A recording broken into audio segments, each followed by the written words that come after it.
Hello everyone, welcome to the channel. आज हम फिर से एनवायरनमेंट साइंस का कुछ इंपॉर्टेंट पार्ट्स हैं जो फैक्चुअल्स हैं वो हम करेंगे। गाइस, ये आपको UPSC, state PCS, SSC, CGL जहाँ पे भी एनवायरनमेंट का सिलेबस है वहाँ पे आपको हेल्पफुल होगा। इसमें बड़ा ही शॉर्ट और ट्रिक के साथ मैं आपको करवाने जा रही हूँ। तो बायोस्फीयर रिजर्व हम आज डिटेल में करेंगे। इससे पहले हमने सिर्फ ये देखा कि कौन कौन से मैप में हैं और कौन से आउटसाइड मैप हैं और उनकी क्या ट्रिक है, उसको कैसे रिमेंबर किया जा सकता है, वो सब मैंने इससे प्रीवियस क्लास में मेंशन किया हुआ, आप जाकर वहाँ पर देख लें। तो आज हम जैसे ये प्रोटेक्टेड लिस्ट में देखेंगे पहले कौन सी प्रोटेक्टेड लिस्ट में कैसे कैसे कौन सी कैटेगरी में आ रहा है। जैसे कैटेगरी 1A है IUCN की, उसमें क्या है, सबसे पहले स्ट्रिक्ट नेचर की है। जो भी स्ट्रिक्ट नेचर के जो प्लांट्स वगैरह हैं हाईली प्रोटेक्टेड होंगे वो आएंगे। फिर 1B है, उसमें वाइल्डरनेस एरिया जो रहेगा वो आएगा। कैटेगरी 2 है, उसमें नेशनल पार्क होंगे। ये बहुत इंपॉर्टेंट है, कौन सी कैटेगरी में आता है, तो इसमें नेशनल पार्क्स होंगे। फिर कैटेगरी 3 में नेशनल मोन्यूमेंट्स होंगे। फिर है जो हेरिटेज साइट, जो कल्चरल हेरिटेज साइट है नेचुरल वाली, वो कौन सी इसमें आएंगी, कैटेगरी 3 में। फिर कैटेगरी 4 है, वो उसमें वाइल्ड लाइफ सेंचुरीज वगैरह ये वाला पोर्शन आएगा। स्पीसीज मैनेजमेंट एरिया इसी के अंडर रहेगा। फिर कैटेगरी 5 है, वो प्रोटेक्टेड लैंडस्केप होगा। उसमें कौन कौन से आएंगे, बायोस्फीयर रिजर्व है, कंजर्वेशन रिजर्व है, वो वाले आएंगे। कैटेगरी 6 है, उसमें protected area with sustainable use of natural resources, community resources reserve ये आएंगे इसके अंदर। कम्युनिटी रिजर्व है वो 6th कैटेगरी में आएगा। बायोस्फीयर रिजर्व है वो 5th में आएगा। तो आपको एक बार नज़र लगा लेना इस पर। किसी उसमें पूछ भी सकते हैं कि कौन सी कैटेगरी में मेंशन है ये कम्युनिटी रिजर्व को। फिर ये दे रखा है जैसे कंजर्वेशन रिजर्व है, वो गवर्नमेंट कर रही है, उसमें डिफ्रेंशिएट है हल्का सा, ये बता रखा है मैंने। जैसे इसमें कम्युनिटी हो, प्राइवेट कम्युनिटी करती है इसको, और कंजर्वेशन रिजर्व को गवर्नमेंट के थ्रू किया जाता है। फिर है बायोस्फीयर रिजर्व कितने हैं इंडिया में, टोटल 18 रिजर्व हैं और 11 आजकल यूनेस्को की उसमें आ रहे हैं मैप वाले। उसमें अगस्त मलाई 10th था और उसके बाद कंचनजंगा जो मिक्स में आया है वो 11th है। तो ये भी ट्रिक है कुछ, लेकिन इससे बेटर है कि मैंने आपको जो करवा रखी है वो अच्छी है। N4S2 GA2P है ये करके, तो G से GA2 अगस्त मलाई उससे अचनकमर है। लेकिन जो पहले मैंने बताई थी जो कुछ से है ट्रिक है बनाई हुई, और उससे ईजी रहेगा। जो इससे पहले की क्लास में है उसे याद भी रह जाता है। आज हम जैसे डिटेल में करेंगे। नीलगिरी है बहुत ही इम्पोर्टेंट और इसमें बिग भी है, मतलब इसमें बहुत सारी चीज़ें हैं याद करने के लिए। तो जैसे नीलगिरी है उसमें वो क्या है, एक तो बायोस्फीयर रिजर्व है और वर्ल्ड हेरिटेज साइट भी है। तो ये कौन से जो मालाबार रेन फॉरेस्ट है उसके अंडर है। फिर कौन कौन से एरिया में आ रहा है, तमिलनाडु, केरल, कर्नाटका में यहाँ पे 16 फॉरेस्ट मिलते हैं, सवाना मिलते हैं। मोस्ट एवरग्रीन फॉरेस्ट होंगे। 7 सेमी एवरग्रीन थोन भी मिलती है, यहाँ पे ध्यान रखना है, थोन से यहाँ पे रहती हैं। रिवर्स कौन कौन सी है, कावेरी की जो भी ट्रिब्यूटरी होंगी वो सारी यहाँ पे हैं। कावेरी नहीं है लेकिन भवानी है, चलियार है, मोयार है, काविनी है, पूनम पूजा है। पूजा जो ट्रिब्यूटरीज के इंपॉर्टेंट ट्रिब्यूटरी हैं वो ध्यान रखना है, ये जा रही हैं। फिर ट्राइब्स कौन से होंगे जो भी नीलगिरी के हैं, टोडा, इरुलाज, पेनियार, सडियार, चेडीज़। तो ये गाइज मैंने NCERT से भी लिया हुआ है, तो वहाँ से भी उसमें गिवन था, वहाँ से भी लिस्ट बनाई हुई है, तो ये ध्यान से देख लेना है आप एक बार जो भी वहाँ के ट्राइब्स हैं। फिर स्पीसीज़ कौन कौन सी है, बायोलोपिस है, ये एंडेमिक प्लांट बोला जा रहा है वहाँ का, ये उसमें NCERT में गिवन है। फिर जो एनिमल स्पीसीज़ हैं वो बंगाल टाइगर है, लांटेन मकाऊ है, नीलगिरी टाहर है। लांटेन मकाऊ और नीलगिरी टाहर क्या है, एंडेंजर्ड स्पीसीज़ हैं।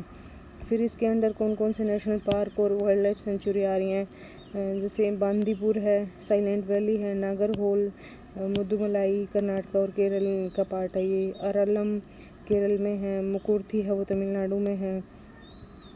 नागरहोल बांदीपुर कौन से में है, कर्नाटका में, और वेस्टर्न घाट ईस्टर्न घाट के कॉन्फ्लुएंस पे आ रहा है ये। फिर मदुमलाई तमिलनाडु जैसे मदुमलाई के अपर पोर्शन में है। वायनाड और साइलेंट वैली इस साइड में है, ये जैसे गिवन है। मुकुर्थी है ये तमिलनाडु की साइड है, तो ये ध्यान रख लेना थोड़ा सा मैप के थ्रू। फिर है जैसे वाइल्ड लाइफ सेंचुरी कौन कौन सी हैं इसके अंदर, वायनाड है केरला में, सत्यमंगलम है तमिलनाडु में, तो ये ध्यान रखना है। साइलेंट वैली क्या है, ओनली एवरग्रीन है, यहाँ पे सेमी एवरग्रीन नहीं है। फिर इसी टाइप से अगस्त मलाई जो लेटेस्ट था 10th वाला, उसके बाद कंचनजुंगा है, ये कहाँ पे है, केरल तमिलनाडु के उसमें है। और वेजिटेशन कौन सी है, 16 है, मोस्ट डेसिडियस है, माउंटेन है, और रेन फॉरेस्ट यहाँ रहेंगे। ट्राइब्स कौन से हैं, कनिकरना है, आरोग्य पचाहार है। फिर इसकी वाइल्ड लाइफ सेंचुरी कौन सी हैं, ये लास्ट टाइम पूछा भी था क्वेश्चन में यूपीएससी में। नैयर है, पपारा है, सेंडुराई है। तो आपको ये ध्यान रखना है कि अगर कोई भी न्यूज़ में आ रही है चीज़, जैसे अगस्त मलाई लास्ट टू लास्ट ईयर था, उसमें इसमें कैटेगरी में डाला था, लेकिन उस टाइम पे नहीं पूछा गया था। नेक्स्ट ईयर इसके बारे में पूछा गया था कि वाइल्ड लाइफ सेंचुरी है क्या, अगस्त मलाई के अंडर आ रही है। तो आपको 2 साल का तो करंट अफेयर एटलीस्ट याद रखना है, ध्यान रखना है। उसी टाइम पे आप नोट कर लेना है इस चीज़ को कि ये कहाँ कौन से उसके अंडर आ रही है। जैसे जो भी ये अभी लेटेस्ट है तो इसका ज़रूर पूछेंगे, इस साल नहीं तो नेक्स्ट ईयर ज़रूर आपसे पूछ लेंगे। तो जो भी लेटेस्ट आ रहा है उससे आप बायोस्फीयर रिजर्व को या फिर उससे रिलेटेड न्यूज़ है तो उसको आप नोट डाउन कर लेना। वहाँ से कहीं से भी कभी भी पूछ सकते हैं, उससे ईयर नहीं तो नेक्स्ट ईयर ज़रूर आ जाता है वो क्वेश्चन। फिर टाइगर रिजर्व कौन कौन से हैं, कलक्कड़ है, मुंडन थुरई है, ये तमिलनाडु और केरल के बीच में है। नीलगिरी ताहर तमिलनाडु स्टेट का वो है, एनिमल है, जो स्टेट एनिमल है वो कौन सा है, नीलगिरी ताहर है, ये ध्यान रखना है। फिर गल्फ ऑफ मन्नार है सॉरी गल्फ ऑफ मन्नार है, वहाँ पे डुगोंग है, वनरेबल है, और इसके शेड्यूल 1 में आ रही है, वाइल्ड लाइफ एक्ट के शेड्यूल में 1 में। रिवर्स कौन सी है, तमीरा रानी है कोई, और मन्नार आइलैंड में आ रहा है ये, तो ये उसमें है जो मैप के अंडर है, जो गल्फ ऑफ मन्नार है वो मैप के अंडर आ रहा है। तो इतना ही इंपॉर्टेंट है, इसमें डुगोंग है वो वनरेबल, इसके बारे में पूछ चुके हैं वैसे। फिर इसकी रिवर कौन सी है, कुंतिकुजा है, कावेरी की ट्रिब्यूटरी है, ये भी साइलेंट वैली को कट करती है ये कुंतिकुजा। और यहाँ पे हाइड्रो पावर प्रोजेक्ट वो है, डिस्प्यूटेड है, तो ये ध्यान रखना है कुंतिकुजा का। फिर है ग्रेट निकोबार में क्या क्या इंपॉर्टेंट है, इसके नेशनल पार्क कौन से हैं, ग्लाथिया नेशनल पार्क है, कैम्पबेल है, तो ये कैम्पबेल ऊपर है और ग्लाथिया नीचे है, ये ध्यान रखना है। ट्रॉपिकल सब ट्रॉपिकल यहाँ पे रहते हैं, ब्रॉड लीव्स फॉरेस्ट मिलेंगे। ट्राइब्स कौन से हैं, सैम्पेन होंगे, निकोबारी होंगे जरावा नहीं है क्योंकि वो उसमें है, इसमें अंडमान में मिलते हैं होंगे जरावा, ये ध्यान रखना है आपको। स्पीसीज़ कौन सी हैं, एडिबल नेस्ट स्विफ्टलेट होगी, लांटेन मकाऊ होगा, सोल्ट वाटर क्रोकोडाइल होगा, जियांट मलाबार स्क्वेरल होंगी, और ये किसु चूहा है वो भी मिलता है यहाँ पे, तो ध्यान रखना है ये जो भी स्पीसीज़ हैं इनका। आप इसी टाइप से नोट्स बना लेना, 2 या 3 बार आप इनको रिवाइज़ करोगे आपको मेमोराइज होना शुरू हो जाएगा। फिर शेषाचलम है, आंध्र प्रदेश में है, और रेड सैंडलवुड यहाँ पे मिलती है। इसकी वुड का मतलब उसमें यूज़ हो रहा है ज़्यादातर, चाइना में इसका वो एक्सपोर्ट वगैरह होता है। फिर तिरुमलाई हिल्स हैं यहीं इसी के अंडर। नेशनल पार्क कौन सा है, शिवम केलेश्वरम नेशनल पार्क है, नंडियार वैली भी यहाँ पे ही है, तो ये ध्यान रखना। शेषाचलम है आंध्र प्रदेश में। फिर है पन्ना बहुत इम्पोर्टेंट है ये भी, और 1/4 पार्ट है इसका सबमर्ज हो गया, क्योंकि केन बेतवा इंटरलिंकिंग की वजह से।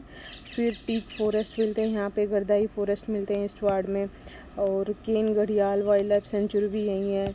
विंध्यान रेंज है यहाँ पे, केन रिवर इससे पास हो रही है, ये ध्यान रखना है कि केन रिवर पास हो रही है, केन बेतवा इंटरलिंकिंग से ये सबमर्ज हो रहा है, इसलिए इम्पोर्टेंट है आपके लिए। फिर टीक फॉरेस्ट, गर्दाई फॉरेस्ट, केन घड़ियाल है, ये वाइल्ड लाइफ सेंचुरी है यहाँ पे विंध्यान रेंज में है। इसके जो भी पॉइंट्स हैं बहुत इंपॉर्टेंट है, पन्ना के ध्यान रखना है आपको।